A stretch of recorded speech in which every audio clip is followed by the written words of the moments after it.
আমাদের রিলেশনের কথা যদি বলতে হয় তাহলে 2015, ডেটটা এক্স্যাক্টলি মনে নেই। ফার্স্ট ওর সাথে আমার একটা ইনভিটেশনে দেখা হয়। তো তখন জাস্ট দেখেছিলাম, ভালো লেগেছিল বেশ ওকে, ও আমাকে দেখেছিল। ইটস ওকে, তখন থেকে জাস্ট একটা ফ্রেন্ডশিপ চলছিল। লাগে না আজ জিয়া তুই ছাড়া, ডাকিতা জাগে না চাই হৃদয় তোর সারা, লাগে না লাগে এই না। কথা বলতে বলতে হঠাৎ একদিন আমি ওর একদম বেস্ট ফ্রেন্ড হয়ে উঠি।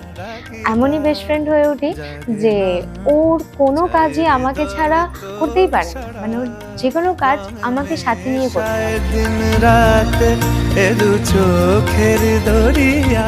তো এইভাবে আমিও না অভ্যেস হয়ে গেলাম কি ওর সাথেই এরকম আমার লাইফের যে কোনো পজিশন যা কিছু হবে সেটা ওর সাথে করতে খুব ভালো লাগতো। তুই ছাড়া ডাকিতাও জাগে না চাই হৃদয় তোর সারা। দেন আমি একদিন হঠাৎ বুঝতেই পারিনি যে এইভাবে ফ্রেন্ডশিপ থেকে আমি কখনো হয়তো ওকে ভালোবেসে ফেলেছি, কিন্তু এটা আমরা কোনোদিনই দুজন দুজনকে জানাইনি।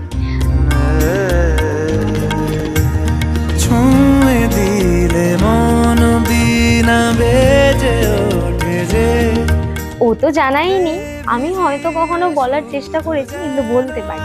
আখি না ভেজে জানি না কিভাবে তোকে। হঠাৎ আমার একদিন খুব ইচ্ছে হলো যে আমি ওকে প্রপোজ করব। ও সেদিন কিচ্ছু জানতো না। 12 নভেম্বর আমি ওকে প্রপোজ করি অ্যান্ড ও কোনো অ্যান্সার দেয়নি, শুধু বলেছিল যে আমি তোমাকে চিনি, আমার খুব ভালো লাগে, আমি একটু টাইম।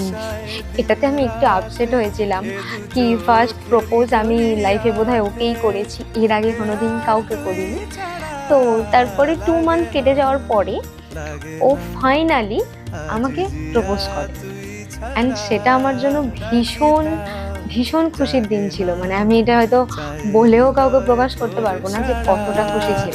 রং মেশায় দিন রাতে দু চোখেরই দরিয়াতে, কে আর তুই ছাড়া লাগে না।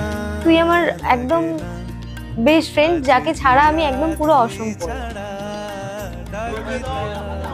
জাগে না চাই হৃদয় তোর সারা।